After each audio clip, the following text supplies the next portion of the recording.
What's up, guys? Welcome back to another episode of the Iron Obsession podcast. I'm your host, Anson, and I'm joined by Max Hughes and new special guest, Reed Watterson. How you doing, man?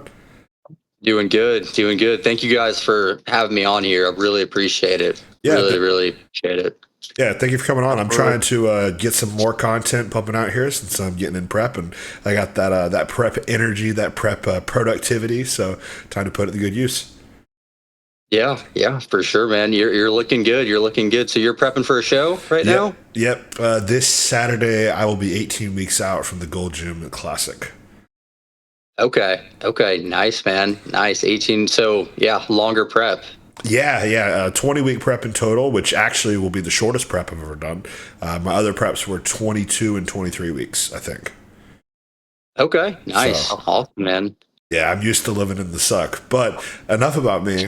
We just want to get a little background real quick on you. You know, what got you into bodybuilding, how long you've been doing this for, future competition plans, etc. Yeah, so I mean, I've been weight training now for probably about 7 years consistently, 10 years in total. The first 3 years, I don't really count. It was really just me training chest and arms, like most guys. Yeah. But what got me into it, I've always been into just physique improvement, enhancement, and just really looking my absolute best. Of course, I did it for wrestling. I wrestled in high school. Oh, nice. So just strength and conditioning for that was big. But yeah, the main thing that got me into it was just improving my physique. And I'm 24 now. So yeah, started when I was 14, but really started being consistent when I was about 17, with an actual structured diet and training plan. So yeah, and now I'm planning to compete within the next couple years. I want to compete in Classic. I just want to put on a little bit more muscle first, so I'm more competitive at my height. Because my weight cap I'm 5'6" 3/4". So do you guys know, do they round that up to 5'7", or is that how that works? I think they round down. Yeah, probably. Oh. If I had to bet on it, it would be down. Yeah, it's pretty specific with Classic. Like mine is between 5'9" and 5'9" and a half, and I was like, maybe 5'3/4", and I was 5'9" and a quarter. So they just put me in that category there. But yeah, do you know what the weight is by chance? Yeah, I was gonna say, I think for 5'6", I believe it's 185. I think. Okay. Around that, or maybe a little bit lower. So right now I'm around 100, like 178, and really? Definitely not stage lean. So I've got some room to grow. So I want to put on 5 or 6 pounds of lean tissue before hopping on stage. So just to be as competitive as I can before getting on. I'm gonna pull up your Instagram here real quick. You on a Reddit thread like multiple years ago, and I just ended up we just ended up following each other, and I've just been keeping an eye on you the whole time, and you've kind of stayed the same humble dude all the way through, even though you're growing quite a following now, and you post really, really good content. And I love your training style. It's very similar to what I do, where you're in and you're out, and your volume seems pretty low, right? Oh yeah, very, very much on the low side. Yep. Yeah, so I didn't share screen for y'all, but I just showed everybody a brief overview of what you look like, and I'm surprised you said you were 5'6". You look like you're about 5'9", 5'10" to me, and I'm surprised at your weight, man. If you would have told me you were like 205, 210, I would have believed you. I was thinking the same. So you carry it really well. Well, thank you, man. Yeah, I mean, I stay, like Max was saying, I stay pretty lean year round, so yeah, it definitely helps me to stay, to look a little bit bigger than I am, just staying leaner. So. Well, that's what bodybuilding is all about, man. It's not about how big you are; it's about how big you look. Yeah, exactly. I mean, those guys from the 70s, if you look at their weights, none of them were really above 200 for the most part, besides like Arnold and a couple other guys, and tall fellows. They look great. Yeah, exactly. All quality. Yeah. Yep. 100%. That kind of sounds. Every pound. That kind of sounds like what you're chasing is. You're chasing quality, not necessarily quantity, as of right now, at least.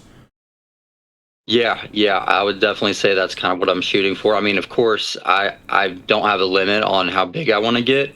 I would say just with my genetics and structure, I'm not like a huge guy. I don't have like a huge, bone structure. And not to limit myself, but I wouldn't say, pushing for a ton of size, it would really benefit me. So yeah, just gaining in the best way I can, just with, quality training, just a small but controlled surplus, is really what I'm after. Cause, I'm going to grow the same amount, whether I'm, you know, chasing a ton of size or not. So might as well, make it slow and controlled. That's a good way to look at it, for sure. Yep. So what are kind of some of your basic methodologies for how you go about your diet and how you go about your training? Yeah, so for diet, I always just, if I'm in a growth phase, it'll be just a small increase from where I'm at. So if I'm coming out of a diet, unless this is obviously for where I'm at, so I haven't done a show. If I was doing a show, I'd probably bump the calories up a little bit more aggressively, just to get back into a more of a homeostasis, I guess you could say. Yeah. But for me, it really just small changes. It's just how I like to approach things. No huge fluctuations. So Okay. right now I'm in a growth phase, and I'm just bumping my calories up by 100. Wow. Just to, just 100. I mean, you can grow at maintenance, just as well as you can, for me at least, as I can, going into a 500 calorie surplus. So Okay. that way, the fat gain is slow. But your insulin control stays, you're going to grow, you're going to grow in a lot better proportion, I would say, than you would if you just threw a bunch of calories right off the get-go. So yeah, just slow and controlled, I guess, would be the way I approach, whether it's a growth phase, dieting phase, and also just going based off, how your training is, blood work, of course, blood sugar. Yeah. And just making adjustments based off that. And then for training, as Max stated, one question. Go ahead. So also, are there any kind of I guess camps that you fall into for your dieting? Like, so I'm a bit more linear with my dieting, like training day, non-training day, and then Max does carb cycling. So do you fall into any of those approaches? So yeah, I would say I'm kind of more on the carb cycling approach. Okay, cool. So on my training days, I prioritize carbs a little bit more than fats. It's not like a huge variation, but I'd say on training days, I try to get about 75 more grams of carbs than I would on a non-training day. And I would replace those 75 grams with fats. It doesn't hurt anything. If anything, the extra carbs are going to help performance. And then on the non-training days, replacing it with fat, it's going to, at least help you to reset your insulin sensitivity just a little bit. So for sure, yeah, I would fall into more of that camp, I'd say. And what are your kind of overall macros like for, say, a training day? Protein, carbs, fats, just in general. Yeah. So right now in my growth phase, so protein is around 180 grams, and I actually track that from all sources. So. Okay. I think about 150 grams is going to come from like direct, whole protein sources, and then 30 grams comes from the trace sources. I definitely do fall into the camp, I would say, of protein doesn't have to be at 1 gram per pound of body weight. I think you can grow the exact same eating at 0.8 grams per pound of body weight. I actually do believe in that for the most part. Just because it's going to save your digestion, being at 0.8 grams per pound of body weight rather than pushing to 1.5 grams per pound of body weight. Oh yeah, I do a little more than that. About 500. I'm not 500 pounds, so a little bit more than because I'm at like 500 grams a day. So. Oh wow, 500! Yeah. You're at 500 grams of protein. Yeah. Wow. Yeah. So since I'm on 450. Yeah, it's probably lower now that I'm dieting. But so since I'm Mr. Protein, I want to ask you a few questions on this. So have you tried a higher protein response and it was not positive for your digestion? Was that one of the main reasons? So yeah, it was probably around 220 grams of protein a day, with 190 coming from direct sources and then, around 30 coming from the trace sources.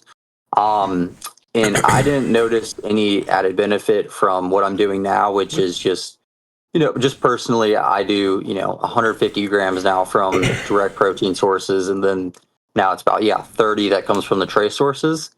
And I would say my digestion is a little bit better being at that lower protein. And I would say my ability to utilize carbs is a little bit better. Okay. Just because my digestion's better. Right. But man, maybe I should bump it up. I mean, my ideology, I believe in high protein because basically the idea is, so long as digestion is not being impaired, then why not, right? But that, and also Max can relate here with me. I'm a bottomless pit, so the extra protein helps keep me satiated a bit. So how's your appetite? Are you generally like a lower appetite guy? Yeah, I would definitely. Yeah. So, for me, it's not as like important, I guess, that I'm satiated all the time. Just because either way, whether my protein's high or whether it's low, or just moderate, I'm probably gonna stay full. And I would say that is one of the things that helps me stay lean. For sure. It's just I've always had kind of a lower appetite. I mean, I can, eat a ton of food, like if I'm at a restaurant and stuff, of course, but just during the day, I'm not thinking about food, like, all that much until maybe like, later in the day and, starts getting towards night. Then I'll start, I want some snacks or whatever. Absolutely. But yeah, I think you'll make a good competitor. And Very. I don't totally disagree with what you're saying that is plenty protein to get the job done, and your physique speaks for itself, man. So I don't think it's debatable. You've made amazing progress, but down the line, if you do decide to try to push to open class size, you've got all these tools at your disposal to sort of increase if you want to. But you've kept your midsection, you've kept your lines. If it's it's clearly working for you, but you might find a coach that you sign up with ends up asking you to push it. Give it a chance. But I also think that's part of the reason why you stay so lean is like protein's a macronutrient as well. Like your calories are lower too. Just I hear 180 grams of protein. I'm like, that's such a small amount of food too. Yeah. And then another thing too is like, we'll say on the show a lot, we have certain points of view, like all of us pretty much push higher protein than that. But here's the thing. We all have individual case uses for what we do. And for you, what you're doing is working and there's good reasoning behind it, right? Digestion was impaired by higher protein. You don't have a super high appetite, so you don't need it. It works for you. You don't have to push it yet. And it's always something that you have in your back pocket, like Max is saying, it's for later use, right? It would be pretty hard for me or Max to bump our protein up much higher. No. That sounds like an impossible feat going above 450. Let me tell you, I've eaten 600 and I could, again, no problem. But good Lord. Not a good idea. Was that a lot of like, oh, sorry, I was going to ask, was that like a lot of like steak? I would imagine you need some pretty... 16 ounces of cooked chicken breast every meal. Oh, wow. Okay. Jeez. I did that for a couple of weeks. And the only reason I stopped was because I noticed, like you said, I noticed no additional benefit, but I noticed a much larger drain on my bank account. So I decided to stop. Oh, yeah. It'll do that pretty quick. Yeah. Those grocery store runs stop being, $60, $70, start being, 100, 120 pretty quick. So, yeah. It can get up there, especially when you're eating a wider variety of meats too. Like if you're eating 500 grams a day and 100 of that is from chicken, 100 is from steak, 100 is from fish, 100 is from turkey, and 100 is from protein powder, dipping into some more expensive sources there for sure. Yeah, going to be dipping into the savings too. Yeah, big time. Thankfully, where I live, cost of living is so dirt cheap. I could do all of that and still probably only spend $100 at the grocery store a week for me and my wife. Wow. Damn. Wow, man. Yeah. Yeah. Wish I could say the same, man. That's awesome. What state are you in, Reed?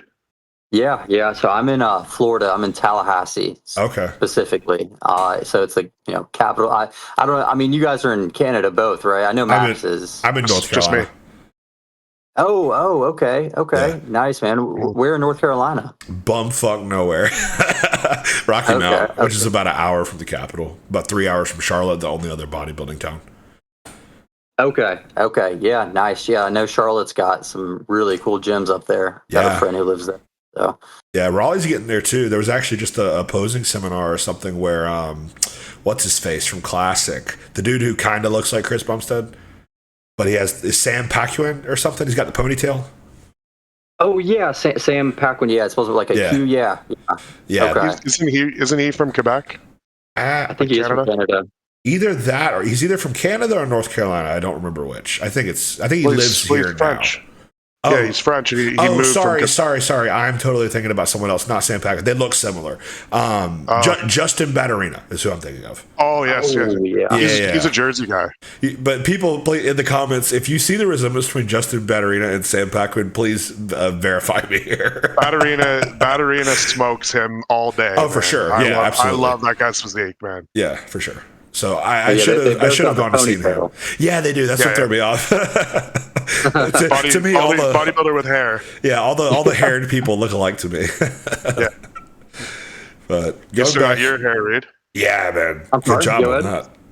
I said you still got your hair. Yeah. Luckily, no issues there yet. So, and I actually haven't taken any 5ARs. Okay, good. Anything like that, just because, man, I don't know. I know, people say the side effect profiles are really low of like finasteride and dutasteride, but I just hear some like horror stories. PFS. Dude, same. Yeah, it's just like, they're permanently just mentally destroyed. Like, their libido's gone forever. They don't have any motivation. Like that, to me, the permanent alteration of like my mindset, like that's too much for me to, warrant me taking it. So post finasteride syndrome they call it. There's also post Accutane syndrome. I did Accutane and I'm okay, but I've never heard of that before. Yeah, apparently, when they put me on Accutane in high school, they said, just so you know, like this can cause you to feel suicidal. Oh, okay. Yeah. I'm already suicidal from the acne, so put me on it. Yeah, right. And my friend was the same way, and man, thank God he did, because that's a life-saving medication for a lot of people. Hell yeah. Yeah, I had cystic acne like at 12 all over my face to the point where it was painful, and I took it was either two, 3, or 4 rounds of Accutane. I don't remember. But it was a long time, so it might have been like 4 rounds of Accutane. And it just kind of permanently changed how the sweat glands or the oil glands in my whole body are. So now I have pretty good skin all the time, and it results in people at the the bodybuilding shows who are tanning me up saying, "Oh, you did such a good job on your skin prep care." Meanwhile, I wash myself with water and a bar of soap. Yeah, and he lives at the gym and gets a full workout in and then never showers until he gets home. Yep, and still no acne, no nothing. Like I get razor bumps. That's about it. So you use the same bar of soap on the face and down there. Oh my God. I would be lying if I said no. Yeah, I'm starting to change though. I'm trying to learn. One of our co-hosts on the Sunday show, Bobby, put me onto some. It's like organic dish soap that supposedly supposed to be really good for your skin, help dry it out. So I'm just trying to do that, see if I can kind of get everything looking even better, because I want to put every ounce of energy that I can in this prep, making everything perfect. Hell yeah. Nice. Yeah, I noticed that. But both of you guys, y'all both look, very youthful. Like you guys are doing, whatever you're doing is work and doing a good job of staying healthy. Because I feel like you can tell pretty quick when you see somebody, whether they're inflamed and whether they're taking care of themselves outside of just working out and eating 6 times a day. So you guys are clearly doing it right. I mean, I know Max is. I talk to him all the time, and I'm sure anybody he associates with is. So I'm 25 and I regularly get called 32, so I appreciate you calling me youthful. Wait, say that again. How old are you? I'm 25. Yeah, I'm 25 and I regularly get called 32, so I appreciate the youthful comment. That's crazy. I mean, you look 32, but like in a cool way, in a good way. Grown-ass man, Yeah. It's the bald head, man. It's the bald head. I showed a couple of people photos of Anson. Like, I showed Emma. I showed a couple people at the gym, and they're like, "He's not 35." I'm like, yeah, I know. Oh man, oh god. Yeah, man, that's making me feel like I've got some catching up to do because I'm 24. So. Oh man, yeah, you're in a good spot. I've talked about this a bunch on with Gabe Rocha, who I'm going to be having back on the show here shortly. You can get really lost in the sauce comparing yourself to other people at ages and stuff. I'll see guys who are 20 that are like fucking 25, 30 pounds of muscle bigger than me at 25. So it's a dangerous game. That's why really the best thing is just compare you to you. Yep. Yeah, absolutely. Yeah, I mean, you look at guys like, I think it's Nihat Kaya. Oh my God. Yeah, he's insane. Good Lord, dude. I mean, and then those guys from Lithuania. Yeah, all of them basically. Yeah, fucking basically the whole country. Albertas Krinikas or whatever. Yeah. Yep, and his friend. Yeah, Kostas, I think. Yeah, he just competed. Yeah. The guy who does the side chest with his head to the side. Oh, yeah. You know what I'm talking about? Brad loves that. He's like, yeah. Staring off in space. Yep. Going back into that skin topic a little bit, though, this is something I had literally just before we got on the podcast. I had saw this reel of a guy who was like 20, and he did a show. He looked really good, but in his off season, he gained like 20 pounds of muscle, but his chest was covered in like scars within a couple of months. So if your skin is doing pretty well, that is generally going to be a sign of good health, right? It's not always, some people can have some fucked up things going on and not have a blemish on their body. But the skin is the largest organ in your body, and it's the only one we can see. Stole that from Joe. He just recently said that. And it makes a lot of sense. It makes a lot of sense. Because if you can see something actively wrong with your skin, whether it be in your chest, back, face, whatever, and, it's not just this random acute thing. It's this thing that is there, and it's staying. It's not going away without you majorly changing your habits. Something has to change. And even if just for a vanity's sake, because I get if some guy's not being a competitor, right? They don't necessarily care about our male beauty pageant. That's one thing. They just want to be the big guy in the t-shirt, right? But if you're going to step on stage, your skin is going to actively get judged. If you do not have good skin, if you have scars all across your chest and back, it's going to affect you. And if any reason other than that should be enough for somebody to want to take care of their skin and their health. Absolutely. Yeah. I mean, if you've got something, that's that apparent on your skin, that you can see it from a stage. I mean, the chances are your internal health is, there's something not right with it. Absolutely. Exactly. So for sure. Exactly. And it's a sign that, it's a blatant sign that gear is being abused most of the time, right? Like it's either an estrogen issue, or more likely what I see with a lot of people is it's not actually an estrogen issue because they're slamming EQ or they're slamming Arimidex or something, right? Like their estrogen 0, but they're covered in acne. What is it? Well, they're taking too much. Their body cannot handle what they're doing. So the androgens are spilling over and it's converting into too much DHT, and their skin is just getting microwaved. So you can't just take 1 million milligrams a week of stuff and expect linear progress with that. Your body will tell you when you're taking too much, and you have to listen to that. Yep, absolutely. That'd be a smooth transition into asking Reed about his gear experience. Yeah. When did you start? What have you done? Yeah. So I started at 18, actually.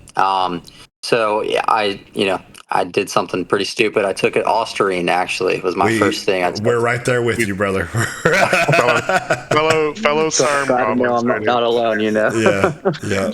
But yeah, Osterine, I couldn't tell you the dosage. But yeah, that was when COVID was going on. I hadn't gone to the gym, in a month and a half. And I was like, oh, you know what? I'll just get my gains back and I won't be that suppressed. So I did that, and whatever. The gains from that aren't even worth mentioning, honestly. I mean, anything you do for just a month is not worth mentioning. Like, pretty much, yeah. The amount of real tissue you're going to gain most of the time is going to be pretty minimal. So yeah, I did that, and then I just basically came off that, just cold turkey, no PCT, and just went and got my levels tested, and they were low, obviously. And so I was like, you know what? I'm just going to go ahead and get on TRT. So got on just 160 a week because I knew I wanted to keep doing this. I knew I wanted to, do stuff in the future. So I was like, there's no reason to, just keep suppressing myself and, yo-yoing things. So yeah, I got on 160 test.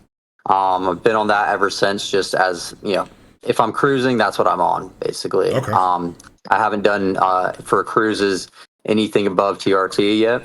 Not that I'd be opposed to it, just kind of how things have, fallen.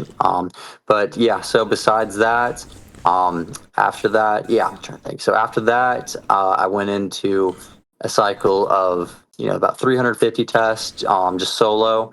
That was about 8 months following that. Yeah, so gained some pretty solid size on that.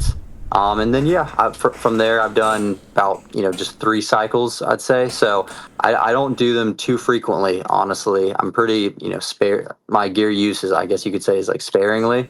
But recently, about 3 weeks ago, I started 300 tests and 160 primo. Okay. So yeah, something a little bit bigger for me. So yeah, about 3 weeks into that, and it's going well so far. So each time you basically done the 350 test multiple cycles in a row. So after that first one, I've done, I did DHB actually. Okay. Yeah, that was fun. So I did, that was just with my test base of 160 test. Okay. And then I did 150 DHB. And then outside of that, I would say 3 cycles of about 300 tests, and then done some orals, it's an Anavar, methylstenbolone a long time ago, actually. So some fun stuff. But yeah, in the last 3 years though, no orals besides Anavar, and outside of the 300 test cycles, I just did that one cycle with some DHB. So that's about the extent of my use so far. And for those are, because there are so few of them, are they for pretty extended periods of time, or what are you doing there? So yeah, all of them so far have been 12 weeks. Okay. But this I'm gonna try to push out as long as I can. Honestly, I mean, the more and more I look into things, why not push it to 20 weeks if everything's going accordingly. 100%.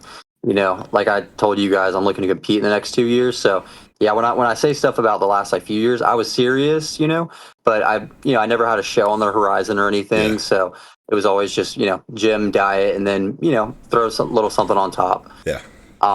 So I was kind of just like having fun, honestly. Nice. That's the way to do it. That's the best way to do it. Yeah. Respect, man. Yeah, I mean, I was, enjoying training, looking bigger from the cycle and everything, obviously. But yeah, now that I'm looking to compete in the next 2 years, things are going to be a lot more controlled and methodical, and longer cycles, in duration, and bigger dosages too. Yeah.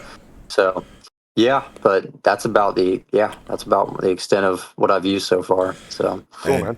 You are built for classic. You really fucking are. You seriously have a great shot at that division, man, because you're not doing a ton in terms of your PEDs or your food. I'm sure your training is balls to the wall, and that's something that you can continue to always progress. Train's like a beast. Yeah, that's something we'll always get better at, but with the other levers, you got so much room to pull. So, and you got the shape for it too.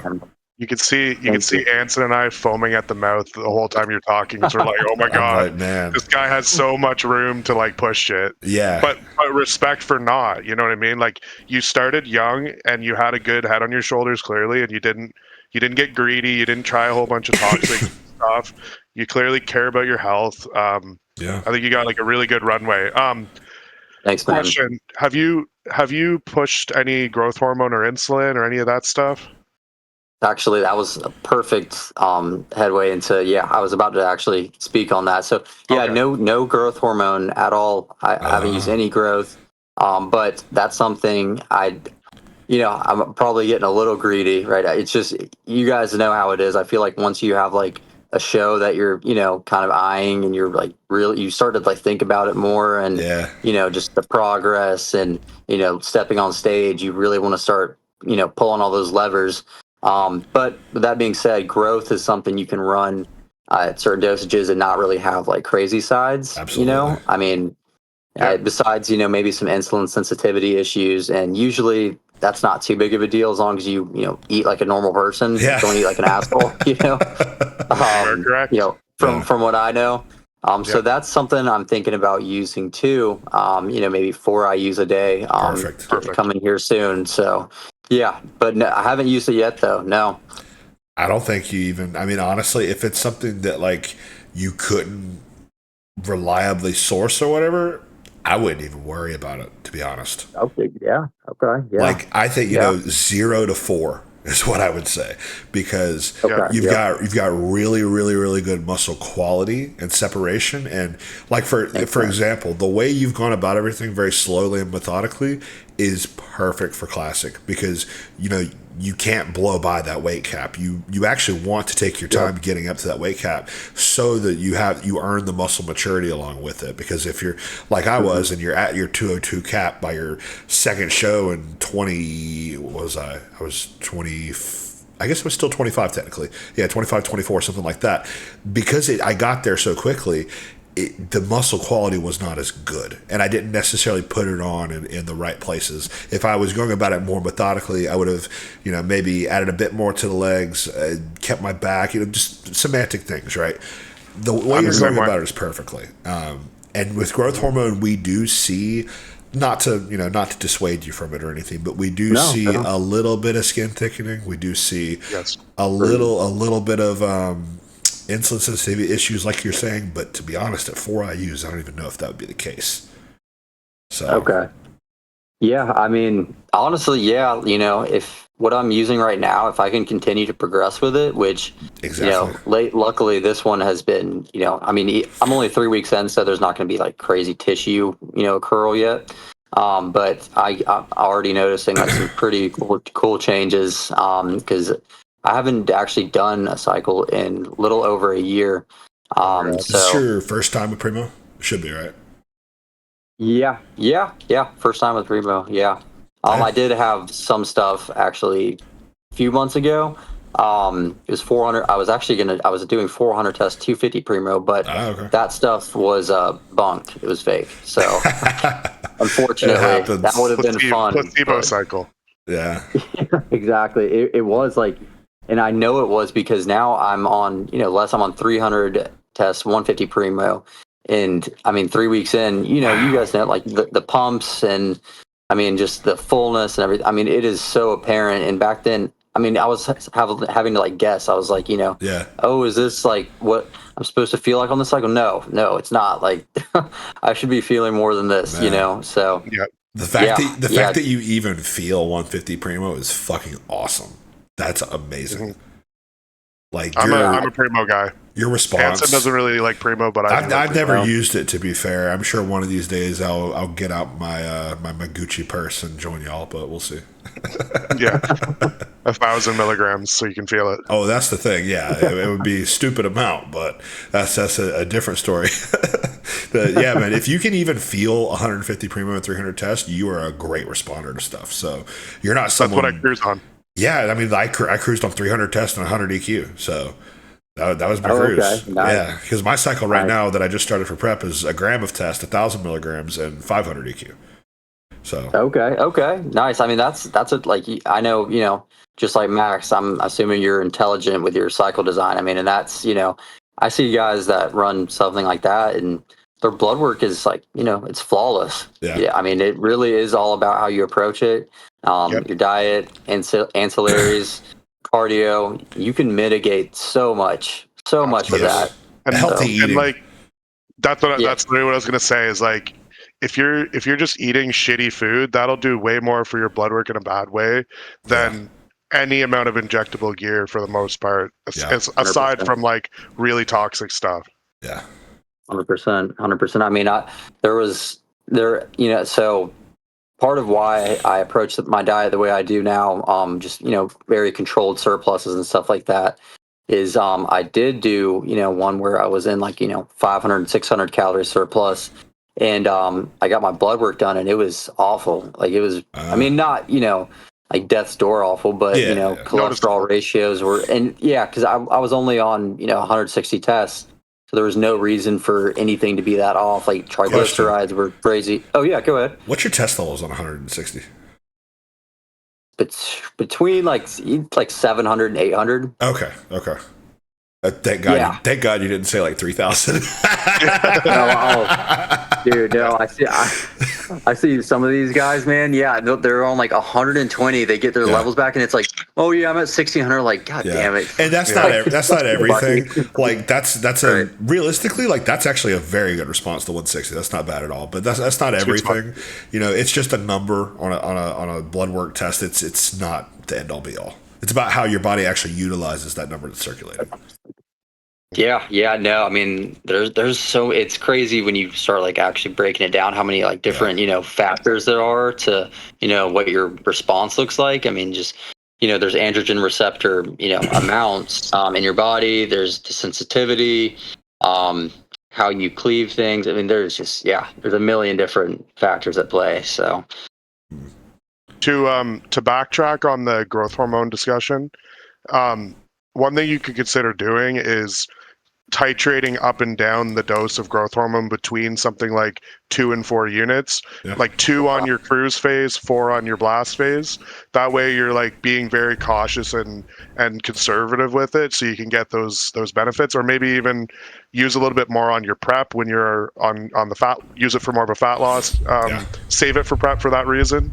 But like Anson said, you might be able to get away with not even using it your first couple seasons as a competitor. Like, yeah. I mean, I might just honestly hold out on that lever, because I mean, as I start competing more and I do shows, it's always good to have that, kind of in your arsenal still, have it in the pocket, just as a mechanism of growth. So, That was something I did myself. Not to cut you off, Max, just quickly. That's something I did myself. I didn't even use growth just because point blank I couldn't afford it until after that second show. So it was nice to be a little springboard for this past off season. Yeah. Have you guys noticed, like, once you guys started using growth, like, was it just a crazy difference in terms of, because I mean, you're accessing an entirely different growth pathway. It's stupid. It's stupid. But the thing is, though, like you could probably defy this, but realistically, most people are not really getting like bodybuilding effects until about 6 IU, maybe even 8 for some people, right? Okay. So it gets pretty pricey. That's the thing. Even if you're getting, economical prices, it still is. It's something you got to account for. Yeah, it's definitely not worth it as far as the progress in comparison to dollars for gear. For sure. Not even close. But at the same time, like, I heard Beef Stew say this a long time ago, but he said something like, try doing 10 IUs of growth hormone for an entire year straight and tell me that you don't notice it. You know what I mean? So yeah. But that being said, we're looking at your future, and you've played this so smart all the way up to this point. Don't blow it now, because you might end up just doing amazingly in shows because of your beautiful structure. Yeah. And Anson and I, of course. And Anson and I are 2 guys that we basically have to be absolutely massive and heavy to have all the muscle groups. And we learned that at our last competition. Yeah. Okay. Yeah. I mean, I'll probably just, I'm thinking honestly about just like saving it then, and then, saving my wallet too. Yeah. It's not hurting you. Like, if you had told me you've been running 5 units of GH the last year, I believe you. Yeah. Yeah. I mean, I would say, my response to cycles, are going above, just physiological ranges of stuff. My response is decently strong just because I stays at such low doses all year. Yeah. And allows me to get kind of an amplified effect out of things. So I'm looking forward to seeing what this cycle brings in terms of growth, because most of the time I kind of use it as a like a tool when I'm in a diet or a fat loss phase. But now I'm really using it for, I mean, I would use it, obviously I want to get bigger while I'm taking it, but I'd mostly use it, as something to, preserve muscle or build muscle while on a cut. But now my main priority is just growth during this cycle. I don't have like a show lined up or anything. So I'm just going to take advantage of, what my response to this cycle is and push the food slowly. And I'm excited for what's to come for sure. Nice. So this is kind of like your first big growth cycle then, like the one where you've actually been in a surplus for the most part? Yeah, I've done one other one, which was kind of like just a huge bulk where I was, eating like 600 calorie surplus and like 300 tests. Gotcha. But yeah, this is my first one that I would say is more, controlled. Perfect. For sure. He's had some crazy reels on his Instagram where he shows like, this is my physique at this amount of weight, this is my physique at the same amount of weight, look at the difference. And it's proof, man, that like staying lean is the way. Especially when you have a response like that, like the way, thank you, man. The way your body processes, a lower amount of influx of food, you can do that. You can grow really well. Me personally, if I'm not in I don't even know, like you're using the numbers for the surpluses, but for example, for my last off-season push, I was at 7,000 calories a day on training days. Wow. So I don't even know what that is like for a surplus for me. But if I'm not at around that crazy amount of food, my body just will get leaner and leaner and leaner and leaner. So it's not like I won't grow. It's like I will just start recomping, but in an aggressive way to where weight won't stay on me. I got you. Yeah, I mean, I think, and I could optimize things probably more, for growth. But, since I'm mainly trying to do classic. Exactly. And just, it's a different thing. I just... Oh yeah, no, and I mean, like what you're doing, absolutely. For you guys are going into open and competing against some monsters. Like you got to be huge, but you guys have both maintained like very aesthetic physiques for open. I appreciate that. I mean, you guys have your lines and intact and everything, and very symmetrical, which a lot of guys in that can't say. So you guys are doing it the right way. I mean, you guys clearly have a good approach to things. So. On the topic of food, do you mind sharing with the listeners?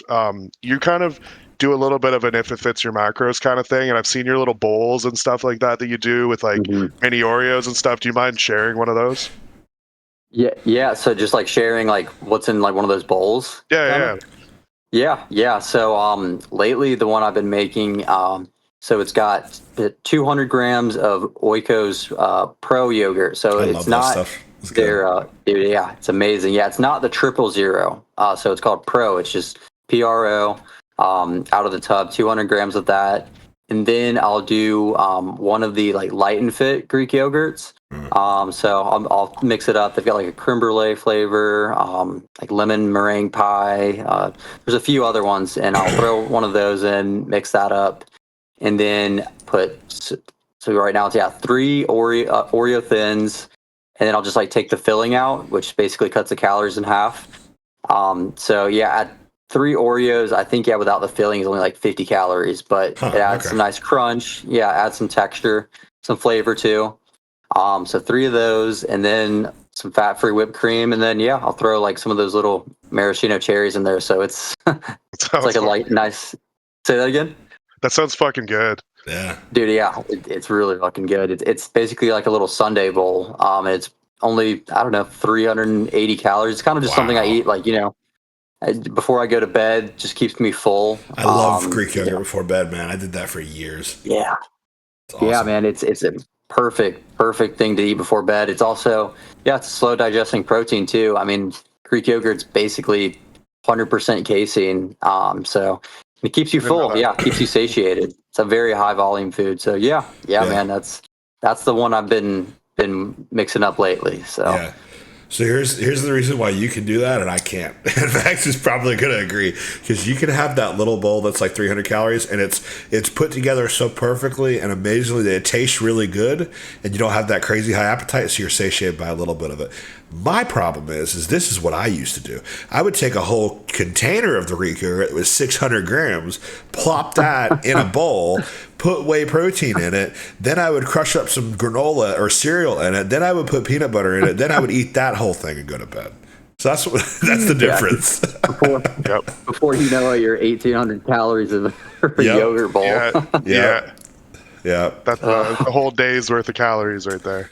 For some people, sure. I feel I appreciate you guys having me on, and just like hearing my perspective, because I feel like I feel out of place almost with you guys. Like y'all are just at a whole different level in terms of structure and just overall just approach to things. You guys are serious. I mean, I'm serious about it too and everything, but you guys have been following things, to a T, following a plan from a coach for years. So I've never had a coach. So that's something I would definitely invest in. Once I do pick a show, within the next year or two, for a dieting phase, I mean, I think it's especially imperative that you have a coach, somebody to, have a second set of eyes, look over your physique, see, if calories need to be adjusted, if they don't, if you need to, because some guys, I mean, they increase calories going into a show. I could never make that decision personally. So, we're both I feel out the of same place way. with you guys, man. Yeah. Not at all, man. I even felt like I asked Anson to have you on, and you can even ask him, man. I haven't requested anyone else before you. You were my first fucking pick because I see your stuff all the time, and I'm like, this guy would be perfect. Exactly. Like, I appreciate y'all, man. I appreciate you having me on, for real. Yeah, man. If you do pick a coach, man, they got something to work with for sure. You send them, you'll be easy. I guarantee you mark my words, you send off your cycle history and everything to a coach, they're gonna be like, hey bro, did you leave something out? they're like, hey, is this wrong? Did you mean to put a 1 in front of this or something? So that is like a coach's dream to work with somebody with low gear exposure. The food thing is neither here nor there. A coach can get your food where it needs to be. So with the coaching prospect there though, have you thought about going with someone for an off season into a prep, or have you just the prep? You like handling your off seasons? I've definitely thought about it. So right now, like I'm pretty set on just doing it kind of like myself, but and that's more just, I things are, like I'm responding well to the cycle and everything. And, I'm growing well so far. It's only 3 weeks, so like nothing crazy yet. But I know, most likely, with a 16-week cycle, I'll get some good growth out of that. Absolutely. But I absolutely would consider getting a coach for an off season first. And honestly, that's probably the best decision, if I've got like a show that's like a year out. Hire a coach probably a year out. That way there's some room for growth, learn your body. Exactly. Yeah. Absolutely. So definitely consider that. Not to put you on blast, if you'd rather not name anybody, are there any coaches that you have kind of seen that have sparked your eye? Because off the top of my head, man, you sound like you'd work really good with like a Chris Tuttle. Yeah, that would be a good choice. Yeah. Yes, man. That is that's funny you mentioned him. He is definitely one person I've like looked at. His approach to things. He's very, very, very concerned with like guys' health, their digestion. Just making sure that things are done in a controlled manner. Him, and then there's him, and then outside of that,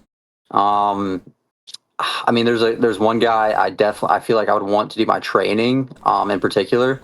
His name's Declan. He's from Australia, but his Instagram is DXKLAN. I'll look at him. His stuff on training is it's awesome. Like he's helped me with a lot of stuff, honestly, just from conversations we've had.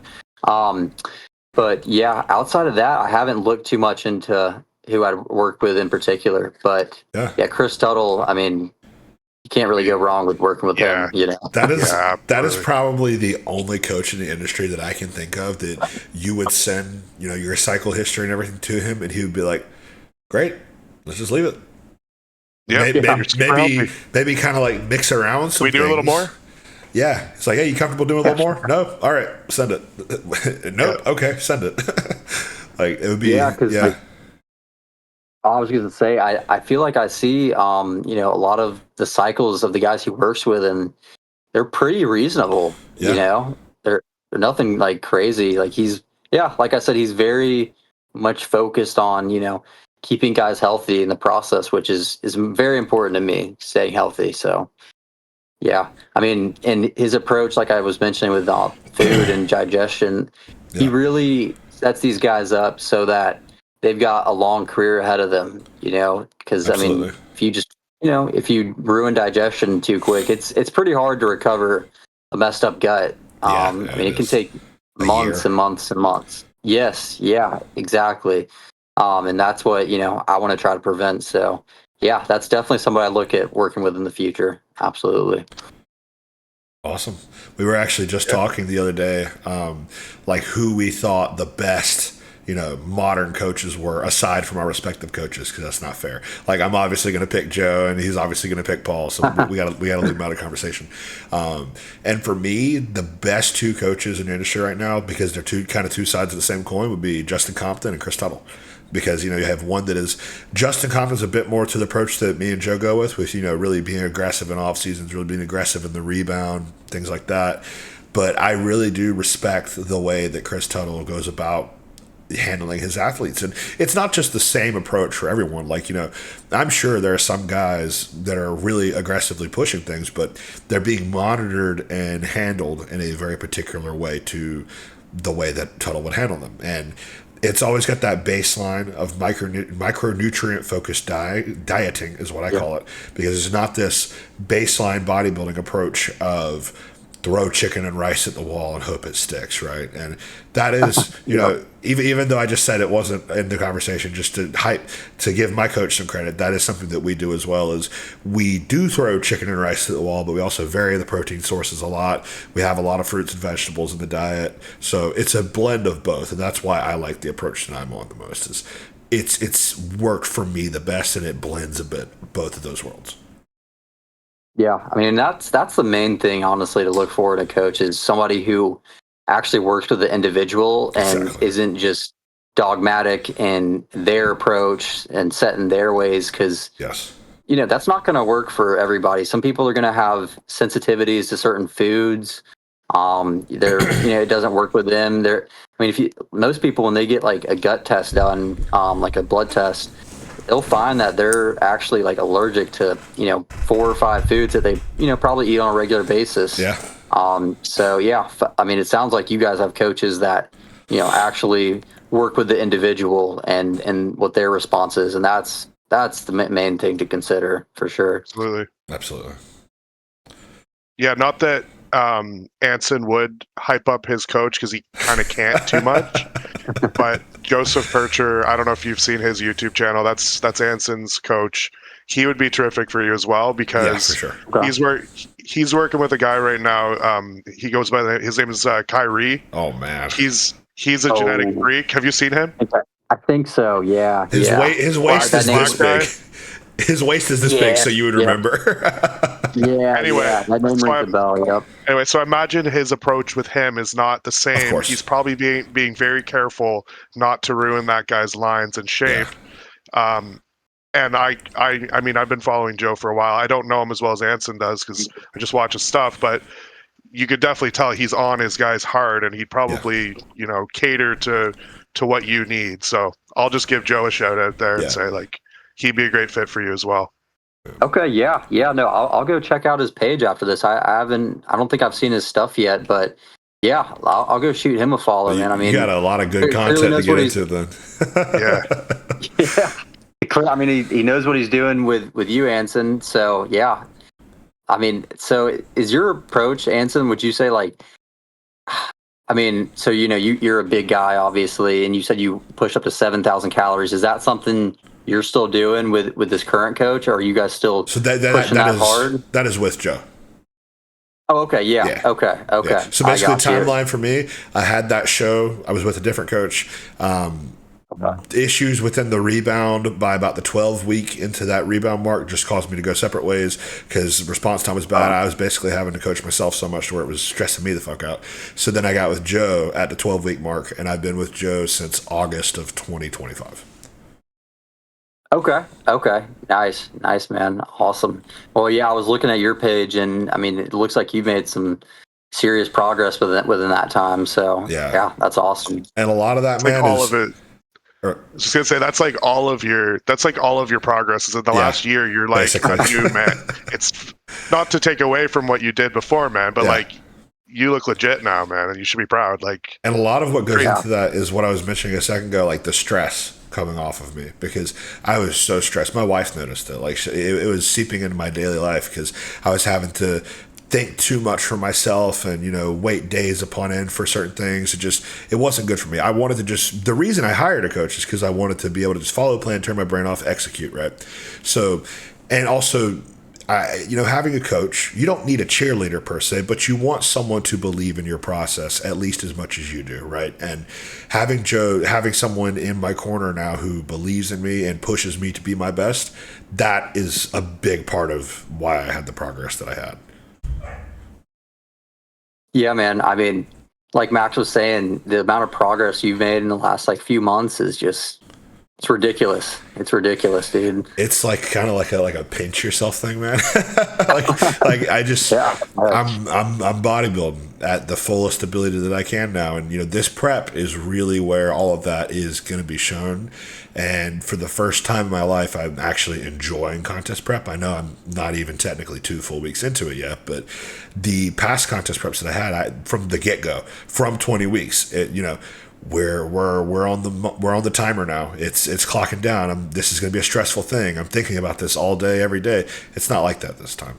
And a part of that is just me maturing as a person.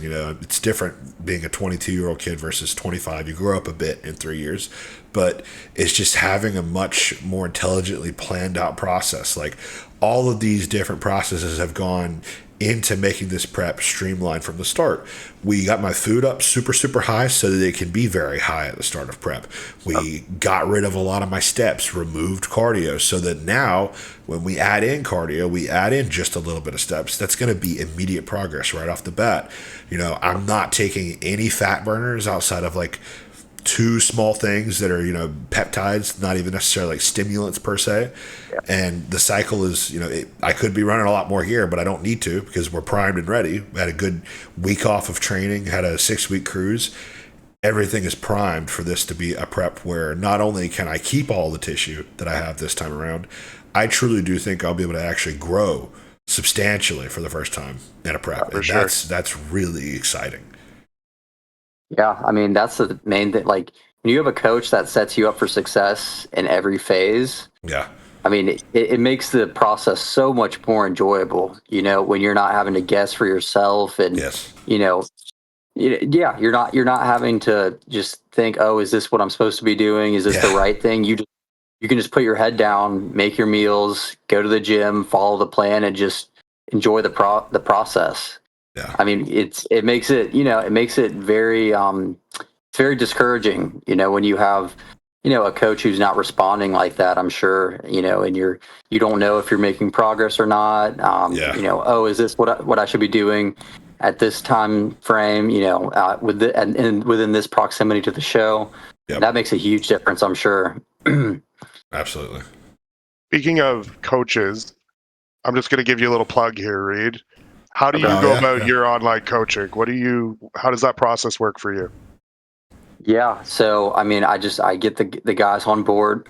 I mostly just, wait for people to kind of just reach out to me. I don't force it or anything, or do cold DMs or anything like that, So yeah, when they come to me with their goals, their body weight, their activity level, and I just see where they're at, and I'll just give them a baseline plan, and just see how they respond to it, just based on a weekly check-in. But I'm really checking in with them, pretty much every day, for the first 2 weeks. How's digestion?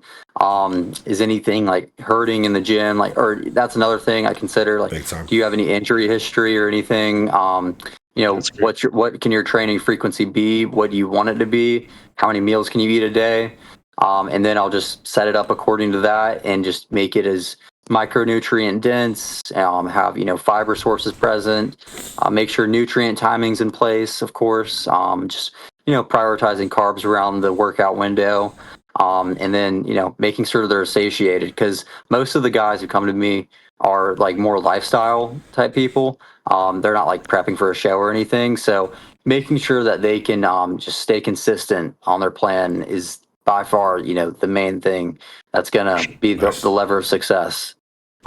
So yeah, and then I just see how they're responding on a weekly basis. The first 2 weeks are just really all about, getting them, set up on the plan, set up with the workouts, getting their meals in, and just getting a baseline of progress with their physique, just their routine and everything. And yeah, just adjust it according to, how their lifts are going. So yeah, they track their lifts. And I'll review that every week and just see if anything needs to be adjusted. And yeah, that's kind of the basis of how I do things.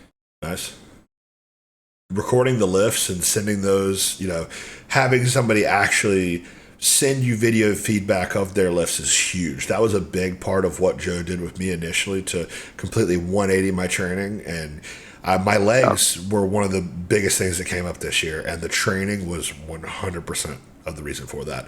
There was no drug, there was no food, no nothing that can make your legs or for a person, whatever their stubborn body part is, it will only grow when you learn how to train it accurately, intensely, and correctly for your body. Mm-hmm.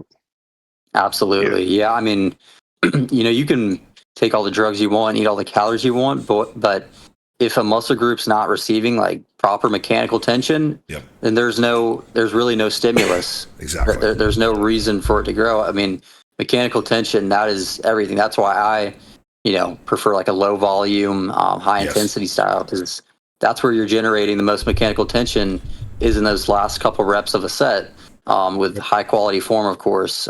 So yeah, I mean, that makes, when a coach is not looking at a guy's form and stuff, I mean, you have no idea like what if somebody's range of motion on like a leg press, for example. If they're going, halfway down and they might not even know it. Like it might feel like they're, getting a nice quad pump and burn and stuff. That was me. But they're going halfway down. So the mechanical tension is like nowhere near what it should be to get, proper growth stimulus. So yeah, reviewing like training logs and so most of the guys I work with, they're not like, I guess you could say really at a point where they're, filming their sets and stuff. But I always say like, if please like film your sets and send them to me. I don't have a ton of guys doing that yet. I'm pretty early on with my coaching business, but it's tough. It's a lot of work, man. It is. Yeah. I mean, you gotta, get a tripod. You've got to, I mean, you're in there for a decent bit more time to get the angles right. Yeah. It's more, there's more to it than, most people realize. Filming your sets and making sure that, they're filmed in a way that a coach can actually look at, review, critique. It takes a little bit of diligence for sure. Yeah. Some people are like, too embarrassed socially to do it. And that's the problem. That's the biggest thing with my clients, I would say. They don't want to do that. I think that most coaches don't even monitor training form. No. So time consuming. Good for you, man. That's great. Yeah, because I mean, it's just such a huge part of progress as a whole. Is what you're doing in the gym. If you can, here's a plan, here's a generic like template that you can go follow. But if you're going in there and you're arching your back on things, and your chest is getting like this much like range of motion on a chest press, like dude, that plan means nothing. And I think one big thing, this is probably something that a lot of people will really enjoy the conversation of, is on the topic of splits. I think, man, I don't know if I kind of got out of that space of watching that type of content, but I want to say about a year ago or so, the topic of splits was on fire. I don't know if it still is or not. Yeah. Maybe that was just my algorithm because it's something I was super into back then, but the more I've matured as a lifter, the more I understand how little a split actually matters. Yet at the same time, it is both everything and nothing at the same time. Because on one hand, it literally does not matter because it matters, but it only matters to the individual. You have to have a split that is individually made for you, right? Now, when you're first getting started, yes, pick up push-pull legs, pick up bro split, whatever you like. They all work. But once you eventually graduate to at least, an intermediate level of lifting, you're going to have strengths and weaknesses. You're going to have flaws in your physique that you have to correct with. Really, your training split is going to be one of the main ways to do that because it's going to come down to frequency. So for me, my split does kind of look a bit more like a traditional push-pull legs, just because my back is a strong point, my chest is a strong point, my legs are a weak point, or at least were in the past. So push, or legs, push, pull, rest, legs, arms and delts, because my name's not Nicholas Walker. There you go. Yeah, that's great. Yeah, no, I mean, that's kind of, I'm running something similar. So legs are like the muscle group for me that grows the easiest, for sure. Nice. So I just throw those in once a week, and I'll probably start doing them twice a week again now that I'm going to compete. I think my upper body's caught up to my legs. Okay. But yeah, for the last 4 years, I've just hit legs once a week. Just to, I mean, I only needed to hit them once a week for them to grow. And then twice a week was taking away recovery from my upper body sessions, and that fatigue from a leg session, if you're doing, especially, a hip hinge, any type of squat pattern is absolutely, like, no question, it's going to bleed over into your sessions. Even if you have a rest day after that leg day and before your next upper body day, that fatigue is still lingering there. Like, you're not going to be able to, recruit as many motor units going into that upper body session. So I've tailored mine the same way, just to my weaker muscle groups and stronger ones. So, and here's a way to kind of, tinker it even further. This is something that Joe introduced me to that I never even comprehended, right? Because you will see either the typical weekday split where, you train 3 days, rest, 2 days rest, or 2 days rest, 3 days rest, right?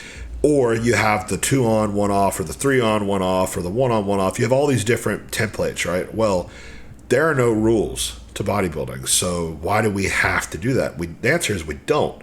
So Joe constructed a custom split where it's not based on 1 week or 2 weeks. It's based more so on the month.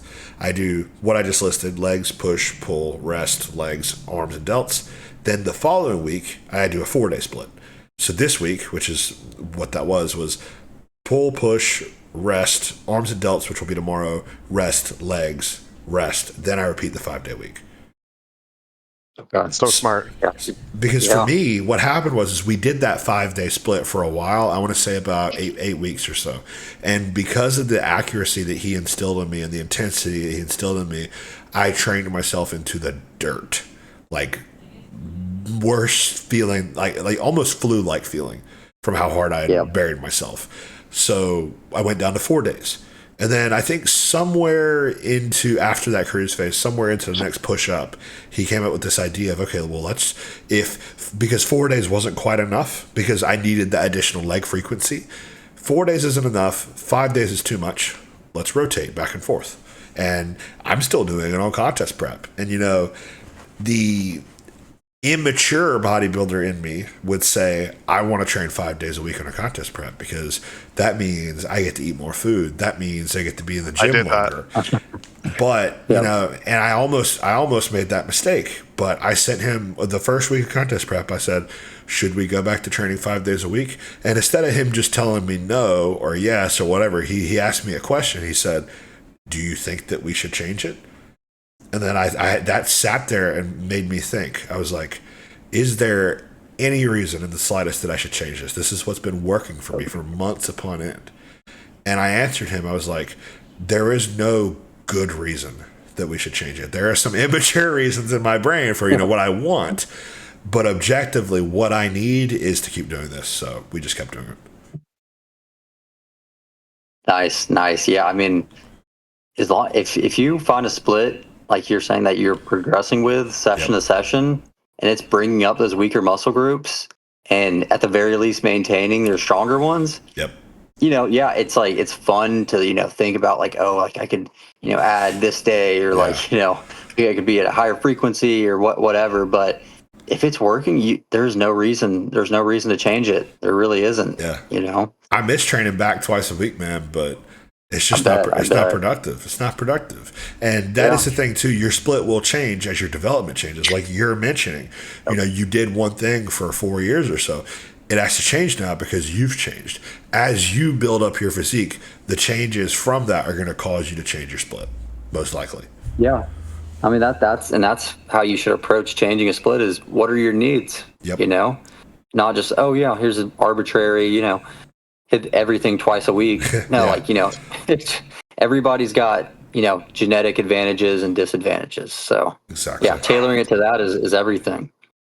I remember on Joe put up a Q&A last night, and he was talking about how he primarily trains alone, and his reasoning was, if I train with a training partner, why should they train exactly the same way I do? Yep. So, if you do have a training partner, like, you got to be selfish a little bit, and somebody has to be second fiddle. Yeah. Yep. I had another question for you, Reed. Do you do intra-workout drinks of any sort?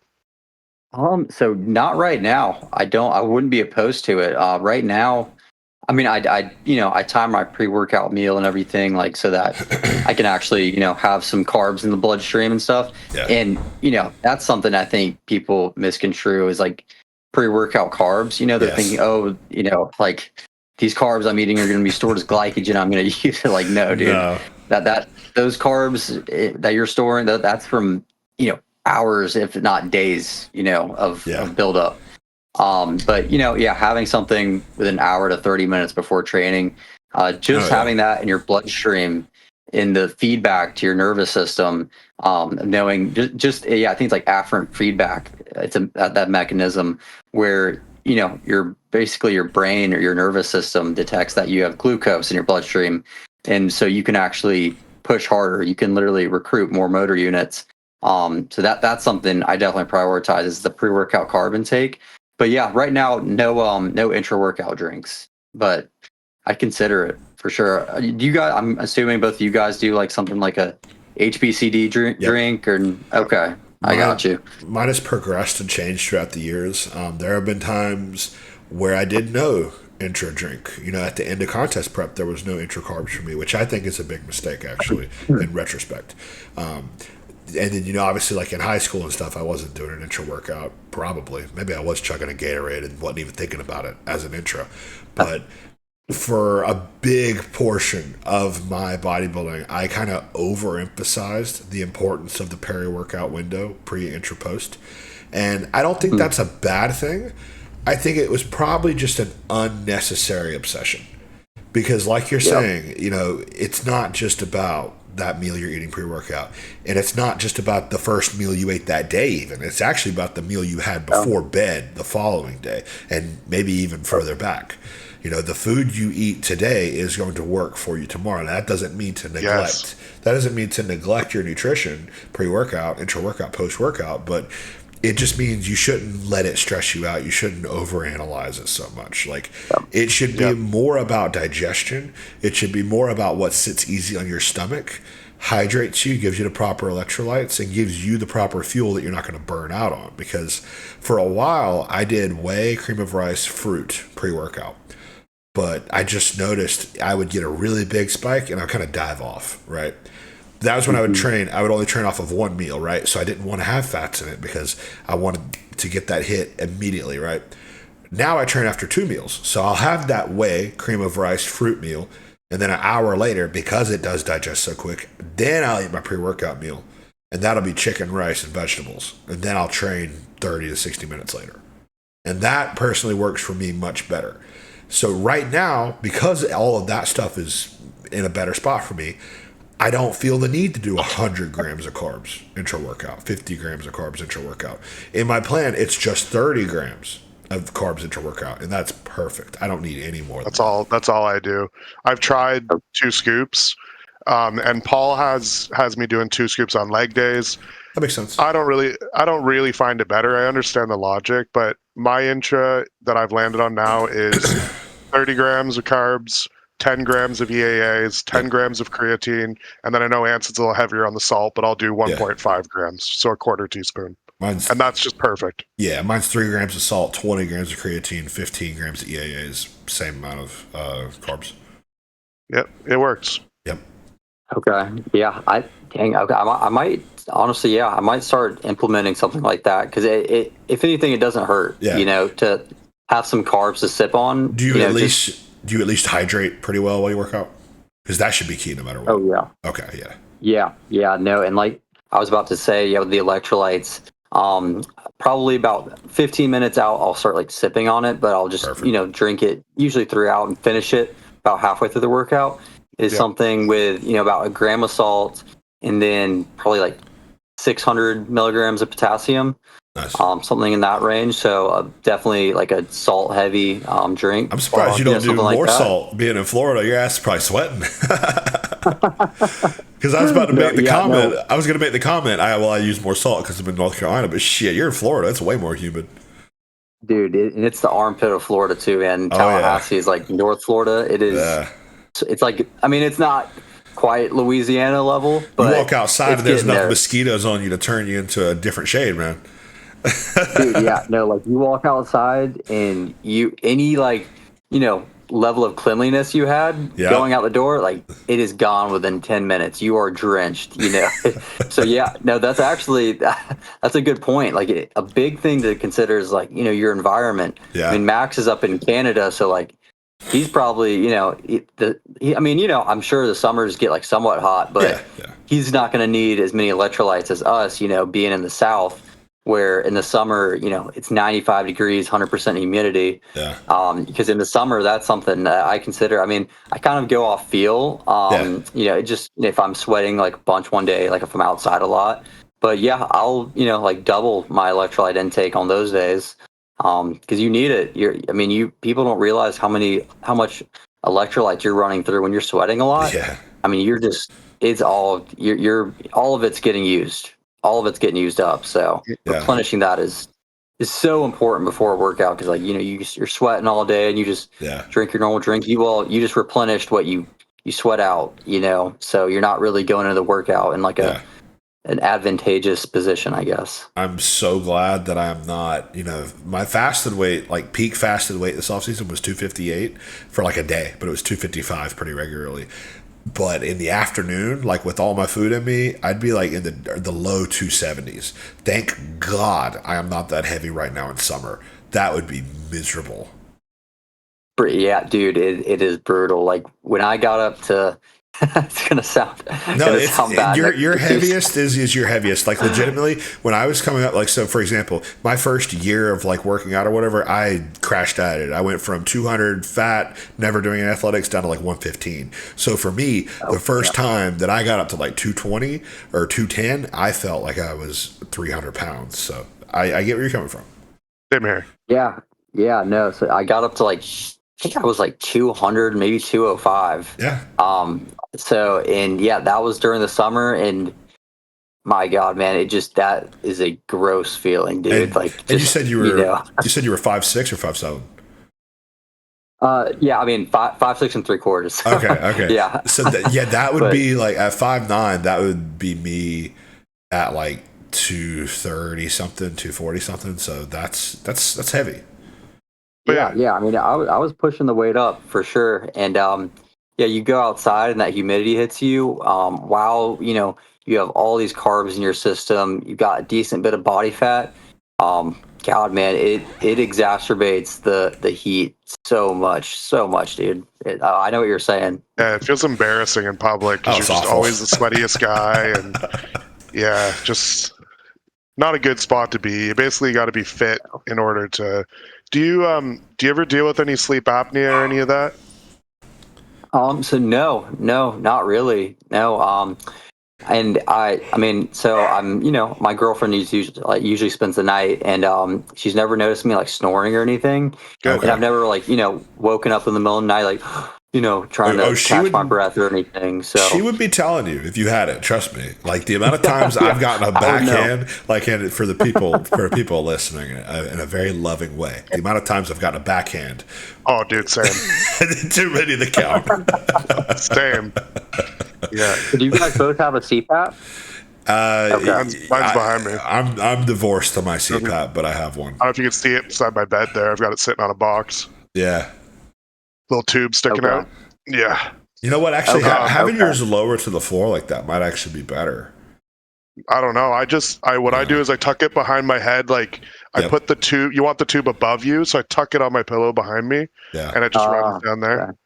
Dude, completely changed my life. Like I know that's such a cliche, but like the way I found out that it was getting really bad was I was prepping, so I actually was at like my fittest because like you don't snore as bad when you're really lean. Yep. And I went to my girlfriend Emma. Her sister was getting married, so we went and traveled out to her wedding. And I was staying with a bunch of guys that were friends with the groom, and one of them was a doctor. Oh. And because I was prepping, I was like the first one who went inside because I wanted to get my sleep. So like I went in and closed the door, slept. The next morning, the doctor's talking to Emma, and he's like, "Is he okay?" And she's like, "What do you mean?" He's like, "I almost went in and checked on him because it sounded like he was choking to death. Like it's really serious." So I kind of brushed it off, thought it was a funny story, but like looking back, I'm like, imagine at my heaviest how bad it must have been. And this has been like just procrastinating it and not dealing with it. But I'm so glad that I did, man. Like, I mean, like you said. Oh, go ahead. Just one question: have you ever woken up with your throat closed before?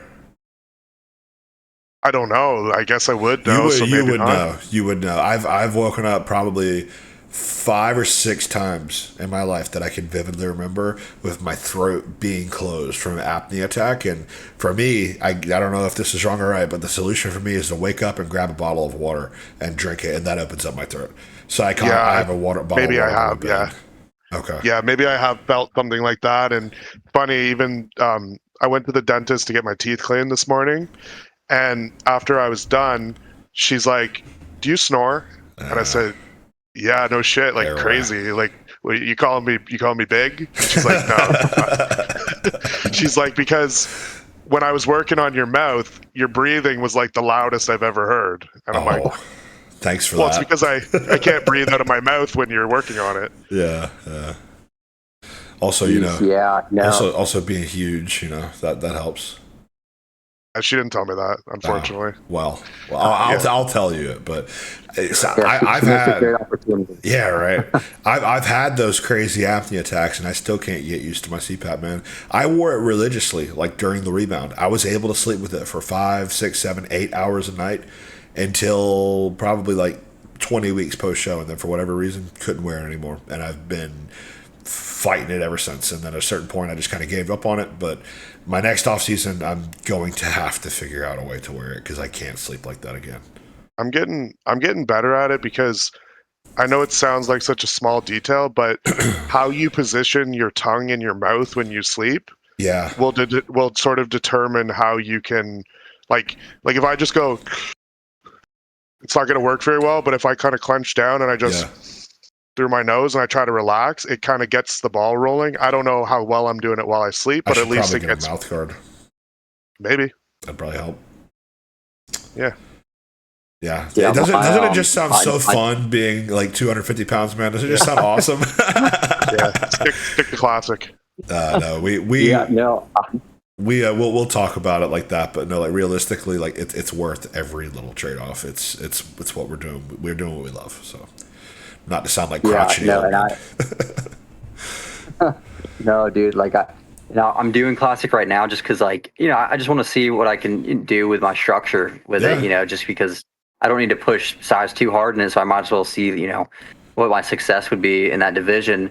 But that being said, like, I think it's sick that you guys are like pushing size and like looking huge. Like, I would love to get up to like 220 lean. Like I would not mind that at all. Like that would, I'm not like, just confined to just classic. I'll see, how it goes and just see what the future holds. But no, I mean, I, like you guys said, it sounds like it's definitely worth it. Like, once you start pushing the size and just, gaining it and frequently and every single time you're going to the gym, you're, getting stronger. Yeah. It's the best feeling in the world. So no, I know what you guys are saying for sure. Can't relate to the same extent, but like I know, I know the feeling for sure. The thing with classic, compared to a normal guy, man, like you're seriously sizing up. You're significantly bigger than the average guy. Like, and we were kind of pushing to you that we want you to be strategic the way you have been, because I'm a prime example of someone that probably could have stayed in classic. but I actually did push the dosages really hard in the last year, thinking that it would just mean I'm going to win my classic show. But I didn't balance out my proportions correctly. Like, I'm someone who my calves grow really easily. I've said this before, I doubt they weigh serious pounds, but that could have been on my quads, that could have been on my lats. I don't know. I don't regret it because I've always wanted to be big, but as a guy that had a nice shape to begin with, and I probably could have stayed in my weight class. Keep doing what you're doing, man. Like, you're right on track, and like, you got those legs, dude. If you ever want to push it, it's there. No, that's the thing is, like, I can always push for that type of size later, and it's always use higher dosages and higher growth hormone and stuff. So I mean, go ahead. I will say one thing. We're talking about doses a lot, but really, when it comes to bodybuilding, it's not even necessarily the doses; it's the food. That's the big denominator that is actually different. Like, because there are some guys in open who are not doing that high gear. There are some guys in classic who are doing a shitload of gear. The difference is there's nobody in classic eating like how they're eating in open on average. Yep. Well put. Yeah, for sure. Yep, absolutely. I mean, you look at even the biggest classic guys, their off seasons. Their calories. They're off. Yeah. Like, I mean, they're not having to, stuff themselves or anything. And, people try to make the argument that, like, oh, you don't need to stuff yourselves. Well, when you get to a certain size, that it's an unnatural amount of food to maintain an unnatural amount of muscle. So it is going to feel very unnatural to eat that much food. And it's not just because, I'm just stuffing myself and just getting unnecessarily bulky. It's like, no, you have put yourself in a position where the tissue requires that much, that much fuel, and that much fuel over your maintenance to grow. I mean, because you're pushing so much further past your natural limit. I mean, it's going to be uncomfortable. So, yeah. And the thing about classic too is so you have what I would consider a true classic athlete, and then somebody who's not made for it. Somebody who's not made for it, they're having to lose 30 pounds of tissue to make muscle to make weight. Yes. And somebody who's actually made for classic, they're still within that weight cap. Like, they don't have to, like, look at a prime example of this would be Terrence Ruffin. I mean, he personifies classic to me. He's nowhere near his weight cap. Like, he is within that weight cap and striving. Whereas a lot of these other guys, they're not getting better. They can't get better. They can peak better. Yeah. They can maybe etch in lines here and there. But Ramon Dino, and Urs before he left, Hosima before he left, they're not getting better. Mike, they're not getting better. They're maybe refining, but they're not actually adding size anywhere. So when you see a guy like Wesley actually make improvements, it's dramatically it's the talk of the town, because people don't do that in classic. And I don't remember which podcast this was, but they were talking about it. It's like nobody really makes progress in classic at the highest levels because they're all filling out a weight cap. Sam Sulek, a first-year classic pro, is having trouble making the weight. Like, that's somebody who's not made for classic, whereas you have an Antoine, a Rough Diesel, a lot of these other guys who are on the come-up, who are still... Niall Darwin, prime example. That's who I got my eyes on. I think he's going to win this year. And the only thing with him is I don't know how the weight cap... Yeah, I don't know how close to the weight cap he is. That's why I didn't mention him. But he's a few pounds off. Like, he's still got room to grow. There you go. That is insane. That is ridiculous, dude. There you go. Yeah. That guy looks like... I mean, he looks like an open bodybuilder in some shots. It is just... like you were saying, I think that guy's the future. But I was going to say, like you said, I mean, it really is just like, for 85% of classic guys, it's just, go from healthy body fat to unhealthy body fat. Basically. Like, that's really it. For some, it's not even, they're not even losing body fat. For some of them, they're going from 7% down a couple percent and literally just losing muscle tissue. From start to finish. Yeah. And diuretics, of course, yeah. And what? Diuretics, big time. Oh, yes. And I mean, some people have said this, and I really hope they're not correct, but I think they are, that I think that unfortunately the next like major scare we're going to see of somebody having a problem is probably going to be making classic weight, and I really don't want that to happen. Yep. I think that they should probably try to intervene in some way, but I don't know if that is changing the weight cap again or heavily discouraged. There's really nothing they can do. Yeah, there's really nothing they can do, honestly. But something's going to go wrong eventually if people keep having to lose 20, 30 pounds of tissue and use diuretics for a month just to be able to make weight. Something's going to go wrong. It's a matter of time, honestly. Sad to say it, but I mean, you see some of these guys, they come into the weigh-ins and it looks like a UFC. Guys are just they're dead. They're zombies. Yeah. I mean, it reminds me of do you guys remember when Reagan Grimes, I guess it was when he's first competing?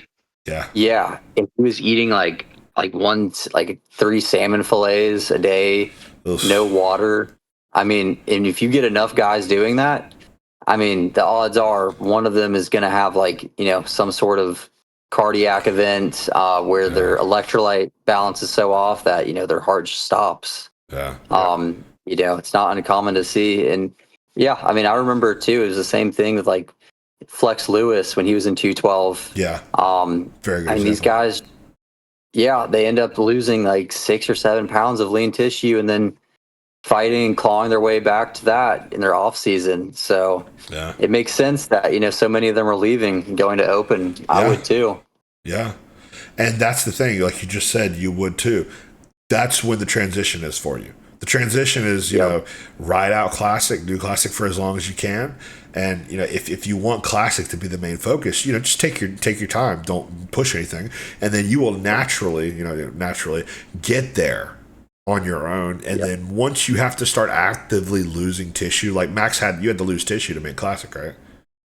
Well, I definitely will be objective and say that my conditioning could have been better. I did have body fat on stage. I did have a little bit on my lower back.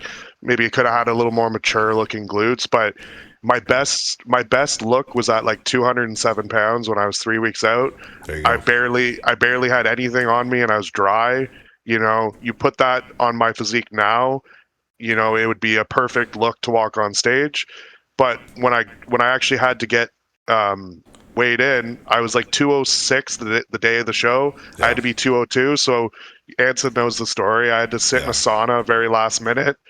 I got down to 200 on the dot, and I'm doing a low level regional show, man, and I'm willing to die for it. Imagine someone at the Olympia level, man. That's crazy. I mean, these guys, I mean, every single one of them really is willing to risk it all. I mean, absolutely. So and they're amazing I'm honestly athletes. Surprised. Say that again? They're amazing athletes. They work harder than anybody in the sport. There's no way that I am open bodybuilder. I love open bodybuilding. It's what I live and die by. But you cannot tell me that the top 10 at the Open Olympia is working harder than the top 10 at the Classic Olympia. There's no fucking way. Off season aside, their contest prep is harder. It has to be because they're actively eating tissue. You can see it on their conditioning. Look at Hosama or whatever. Dude has no body fat on him versus Hassan Mustafa. I mean, you look at a lower body, not top 10, but you get what I'm saying.